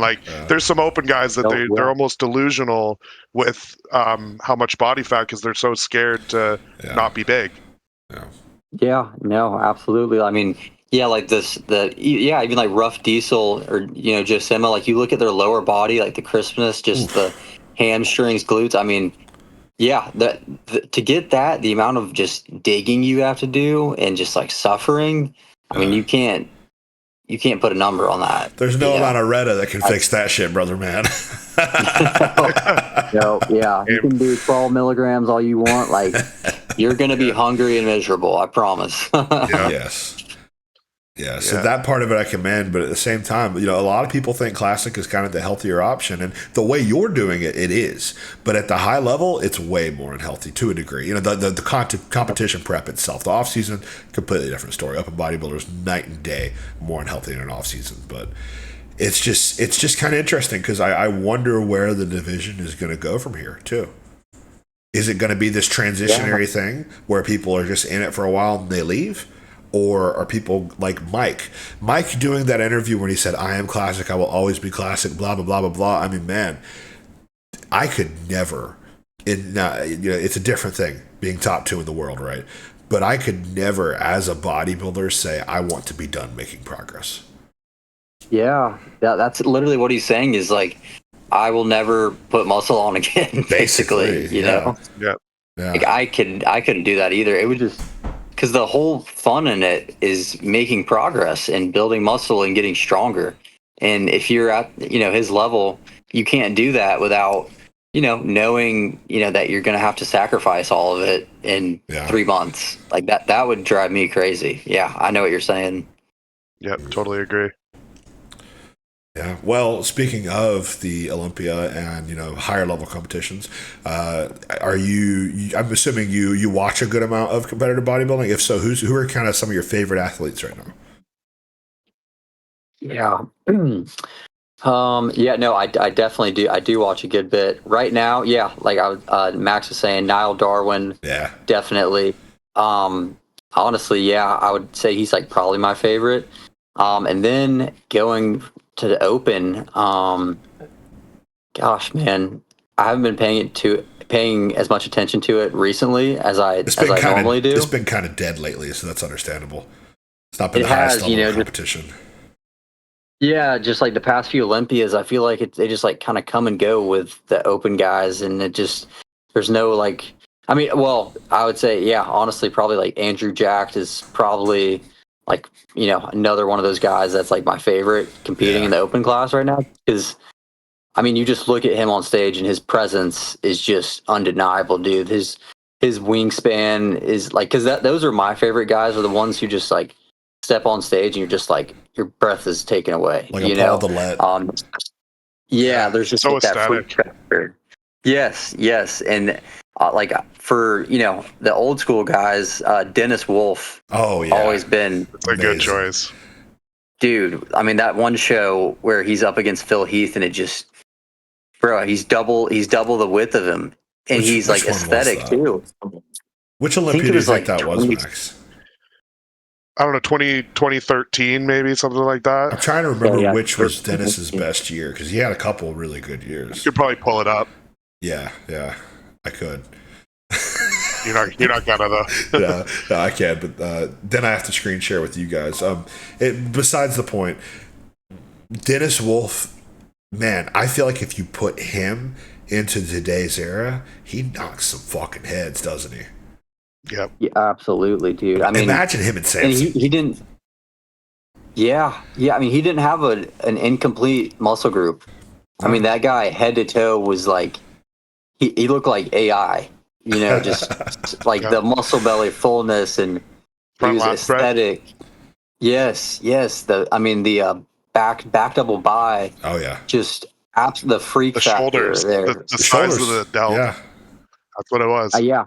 I mean, I've never seen shoulders like that, like a back double bi ever. I mean, just, yeah. So I would say that's one guy I definitely like, no, I wouldn't say aspire to be like, but, we all aspire to be a 6 foot Dennis Wolf, man. Yeah. Definitely like a fan favorite for sure. Yep. Yeah. Good choice. This year, I think you'll be pay a little attention to this Olympia, man. I think you'll be pleasantly surprised with what's brought to stage this time. I really think it's going to be a battle between Andrew and Samson. I really think so. I think Samson's got it. As long as Samson brings it, it's his. As long as he brings it, that's right. Now, what does him bringing it even look like? We don't really know. Is it 24 but bigger? Is it the size of 24 but the conditioning of 25 that wasn't displayed properly because of flatness? Who knows? It's going to be very interesting to see. And I think Andrew is only going to get better. I don't agree with people that have been saying he was better at both of the Arnolds than he was the Olympias. I don't believe that at all. I think he was a good percentage, 5%, like a 5%, nothing crazy, but he was better at the Olympia than he was at the Arnold and the Arnold UK. The Arnold UK look was maybe a bit improved from the Arnold Ohio look, but that top 3 at the Olympia, Andrew, was phenomenal. But if he brings an even tighter, even more conditioned version of that with the size that he has now, it's going to be tough for Samson to beat. I think Samson does win it, like you're saying, but it has to be a nails on Samson for sure. Don't forget they like Derek though. They do, but Derek's had the whole year off.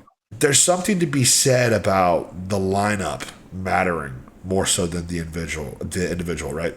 Like you have a Nick Walker in a lineup right beside Andrew versus you have 10 other bodybuilders who have differences and similarities. So in that top 5, if you have a Samson and an Andrew that are actually comparable to each other, because last year at the Olympia, it was Hadi and Derek that were actually comparable to each other. Sorry for my alarm there. With that 1 and 2 being so clear cut, it's like, okay, there's not necessarily an odd man out here in terms of the shorter guys. You got 2 shorter guys, you got 2 taller guys. 1 taller guy is very improved, 1 taller guy is very off. Then you got now the situation where, well, let's assume Samson and Andrew are both on. There's no Hadi anymore. I don't think he's going to do very well this Olympia at all. I think he's probably lucky if he gets top 5. This is probably his last year competing. Then it's really probably going to be Samson and Nick, maybe Martin if he gets his act together. So you have Nick. Dude, that guy. Yeah. That guy is a tweaker, man. I don't want to block me. He doesn't have me blocked yet. But wow, that's saying. I love Nick to death, but I don't think there's any world where Samson and Andrew are on where he wins the Olympia. And it breaks my heart to say that because he's probably my favorite bodybuilder of the modern era. But I just don't think he beats an on Andrew. We saw that. Well, they're both in their 40s, so maybe he'll get his chance when they retire. For sure. Yeah, I remember they're fun. Yeah. Oh, sorry. I was just gonna say. You're good. I remember, finding out Andrew Jack. Yeah, he's like 40s. He still works his like normal job. Yeah. Man, the genetics are just undeniable, dude. To be able to do that at that high of a level. Samson too. It seems like, yeah. I mean, and Samson too. It's crazy because, he's worked really like the last 15 years to get to that. And he's still I would say in his prime. Yeah, honestly. While being in his 40s, most guys, it's like they start at 18, they work that 10 or 12 years. And, by the time they're in their prime, they're like 30, 35. Yeah. I mean, this dude's, he's 40 and it's like, I still think he's got a lot of room to, I mean, I don't know if I'd say improve, but I think so. Be competitive. He's shown it. Yeah. He's shown it this year. He's 350 fucking pounds.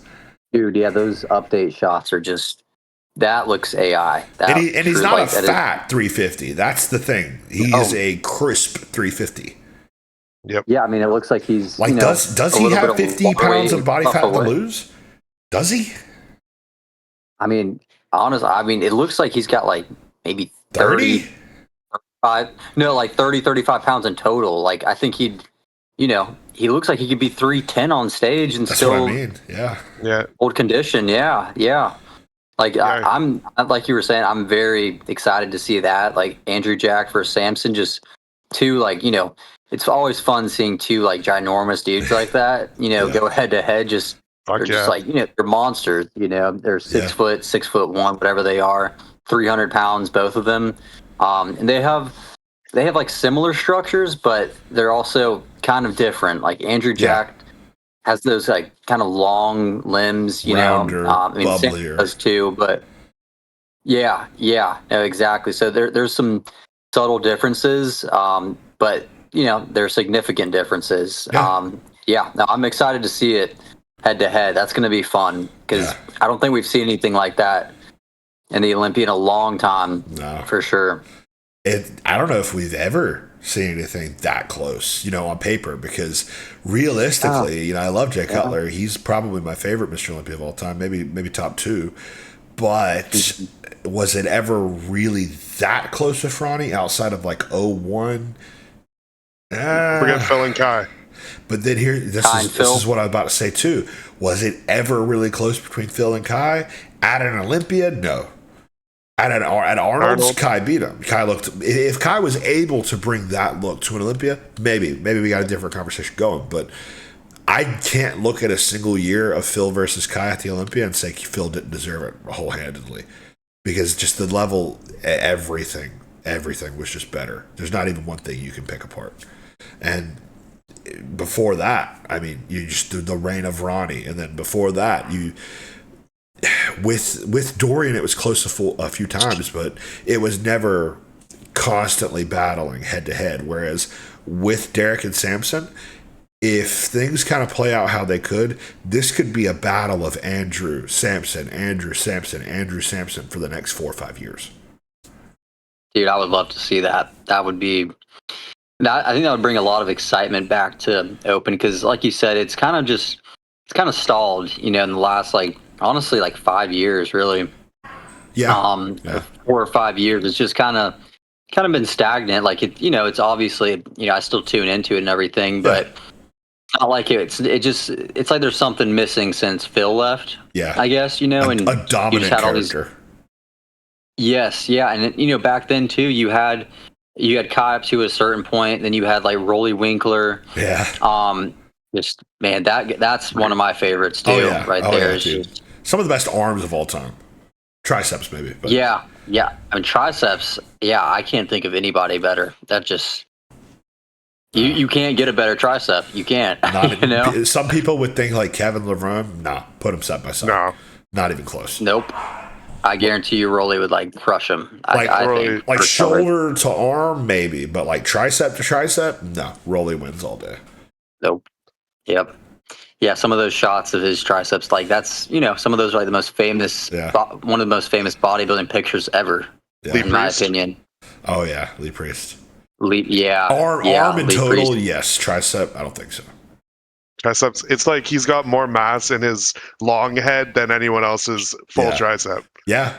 Anyone else is full arm. Yeah, basically. Yeah. So we mentioned kind of the modern day. I think that from what I'm picking up on here, you're a bit more of a fan of kind of the old school, the 70s, 80s, and 90s. Who is your all-time top 3 favorite bodybuilders? I guess me and Max will answer after, if people care about what we have to say.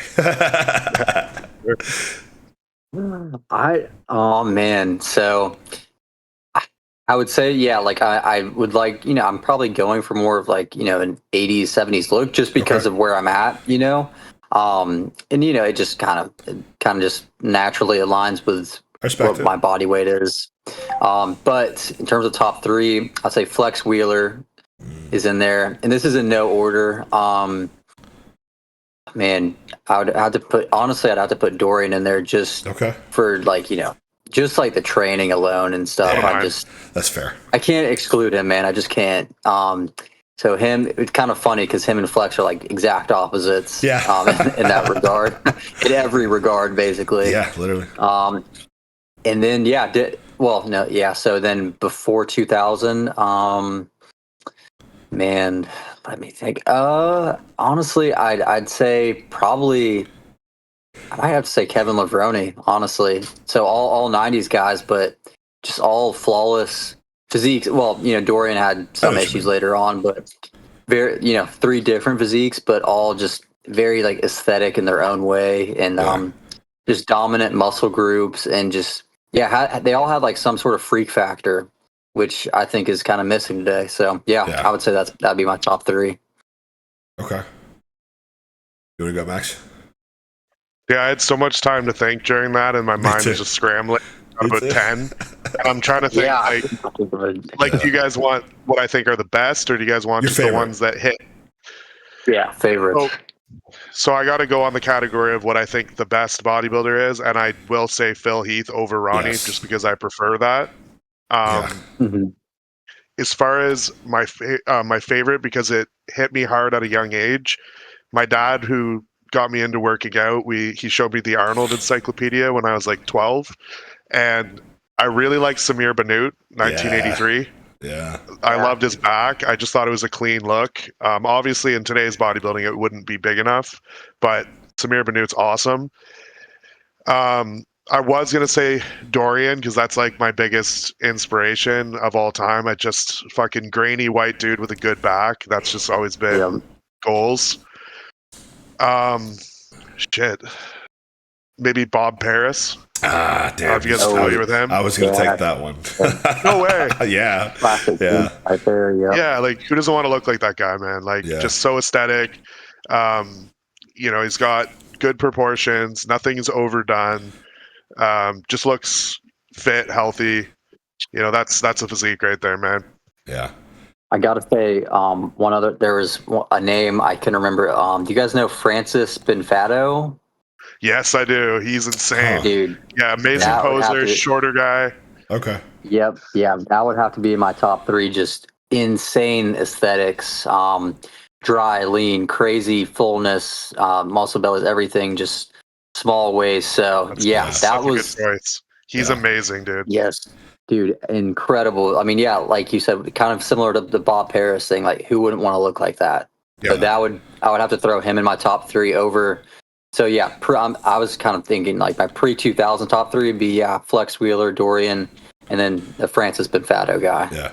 Hell yeah. Before I forget mine, specifically 01 Jay Cutler. Yes, by far. I agree. 01 Jay Cutler, Justin Compton. And then I would say Phil Heath, but if I don't want to pick the same one, so I would say like Rolly's best is definitely in my top 3. Rolly was one of those guys that like he was at his best during like the hardest time in bodybuilding ever. Yeah. Like there's so many guys like that. They didn't get their flowers because just wrong place and time. Yeah. Yeah. And then Justin Compton, man, same thing. Yeah. Yeah, because Justin Compton was at his best between 2015 to 2018? Yeah, I want to say like 16 maybe. Yeah. Yeah, and dude, those stage shots like him in the Arnold, Australia, I think it was. Oh man, I think it was his favorite look. Bro, I mean, you look at that and you're like, that's a future Mr. Olympia. I think he would have been. He would have been 100%, without a doubt. I genuinely think, without a doubt, by 17, 2018, he would have been in serious contention because I got one for you. He didn't have a weak link. What's the year Brandon Curry won? That's the year Compton would have won. 2019. That's the year Compton would have won. Maybe 18. Honestly, maybe 18. He might would have beat Roden. Sean Roden. Yeah, he might would have beat Roden. Yeah, I mean, especially with the Brandon Curry one, because the Sean Roden one, people argue kind of that was aesthetics beat size or whatever. So who knows? But exactly. Let's not forget about early career Big Ramy. Fair. Dude, yeah. 2013 Big Ramy, it's just something I respect the mass on Ramy, but there's just something about it for me that never resonated, and I don't know what it is. I look at it now and I can appreciate it, but in the moment, it was never as impressive as it should have been to me, and I don't know why. Yeah. I honestly, the same. I really think a lot of it comes down to people calling him Big Ramy. Yeah, honestly. maybe. I really think that has a lot to do with it.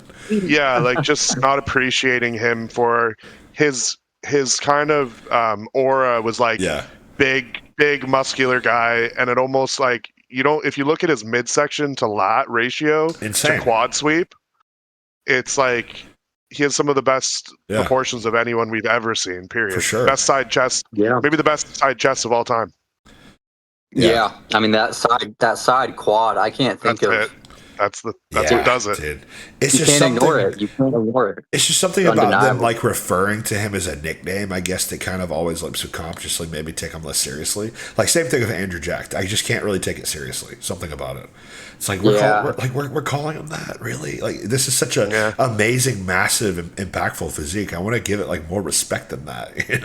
Yeah.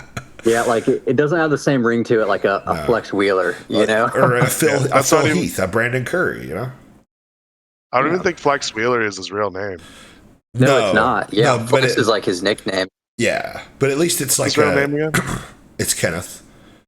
So you right. You see why he went with Flex. Yeah, much more empowering. I was saying his name being Flex, that sounds a lot cooler than Andrew Jack, Yeah. It's got a nice ring to it, Yeah, yeah. To me, the word jacked was always just kind of, at least where I grew up. I'm sure different nomenclature for everywhere, but where I grew up, jacked was a word to describe like a small ripped dude who had like bicep peaks. Like that's what the word jacked was. Huge, enormous. Like those are kind of attributes that I would give to Jack or to Andrew.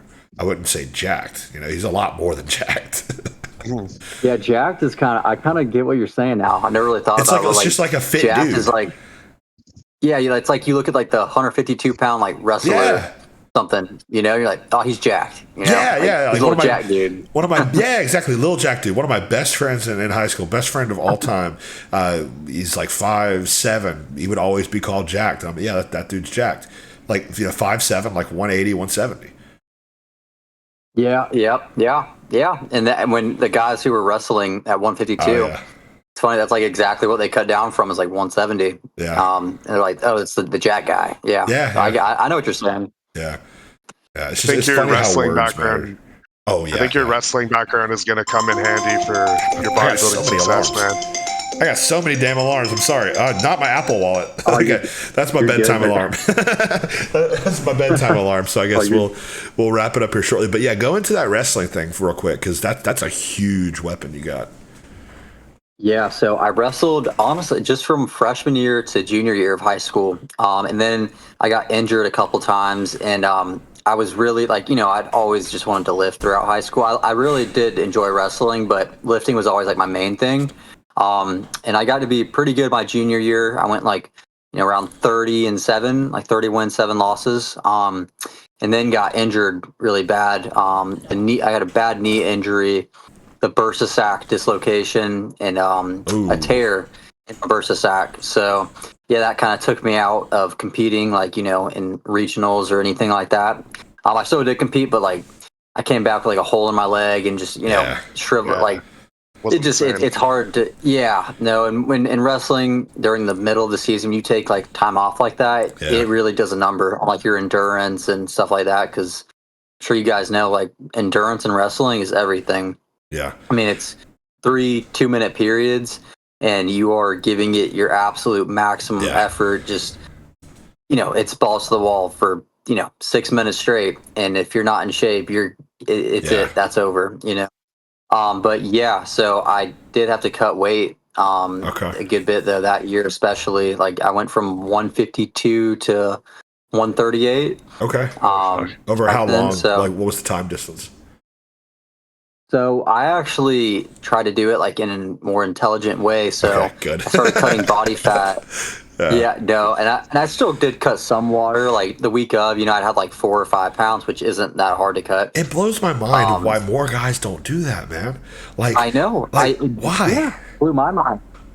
I literally could not tell you, other than I think they don't know like how to cut body fat. All they know is run around in trash bags and deplete salt and water, and then now your day comes where you're competing and your glycogen stores are gone, and it's like they think they're making up for it by drinking a Pedialyte and like eating some carbs an hour before you wrestle. Like, dude, your body is screwed. You could hook up an IV and it's still not going to be right. No, yeah, literally, like your performance is going to be so negatively impacted by what you did for a whole week of sweating, not sleeping, not eating, like. So yeah, I tried to, lose a decent bit of body fat. I probably lost 10 pounds of body fat going into the season, and then I was in like a good place where, it was just small little water and salt manipulations, like maybe 1 or 2 days going in, and I'd go in, I'm still well rested, and I'd rehydrate and feel fine. Like maybe, I was like a little depleted, but everybody is, going into a wrestling competition. So yeah, I definitely think that will help me, like, going into a competition, like a bodybuilding show, just in terms of the cut, because I know what it's, you literally just have to, you just have to not think about it. You literally just put your head down and just go with it. Just go with it day by day. Don't think about, I have this many weeks to go, or I have this many days left until I can eat this. Like, you just kind of numb yourself to it and just block everything out, and just got one task at hand. And when you really enjoy it and you've been putting time into it and it's your passion, like,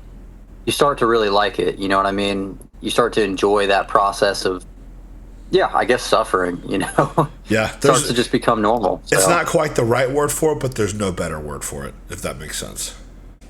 Yeah, that's just the most fitting word to me. Yeah. So, yeah. All right. Well, we're a little over 2 hours. Or did you want to add if anything there, Max? I just want to say, like, have you ever been told you're beyond your years? Yeah. Because like, I have been told that. Yeah, you got your shit together, man. Like I was not thinking like that at such a young age, and like, yeah, I'm really excited for your future, dude. I think you got an amazing career ahead if you ever want absolutely to get into bodybuilding. Like you're gonna be doing amazing. Yeah. Well, yeah, the bug is definitely it bit me recently to compete. Nice. So I'm like, you know, full steam ahead. Like I'm looking forward to it, man. And I really appreciate you guys having me on here, man. Like I hope we can, you know, do this from time to time. Absolutely. I was just about to say that. And same to you guys, man. I mean, you guys are doing everything right. You know, y'all are also like, I mean, I know you guys are a little bit older, but man, y'all are just like mature, like solid dudes. So yeah, I appreciate you guys having me on, man. Yeah, thank you for your time. Yeah, well, we're a little over 2 hours here, so we'll end it here. Stay on after the podcast just for a moment here, but for all you at home, thank you for watching. All of our social media links should be underneath our faces and in the description below. We all do online coaching, so use those to reach out to us if you're interested in that. Thank you guys for watching. Drop us a 5-minute crew comment if you made it to the end, and we will see you guys next time.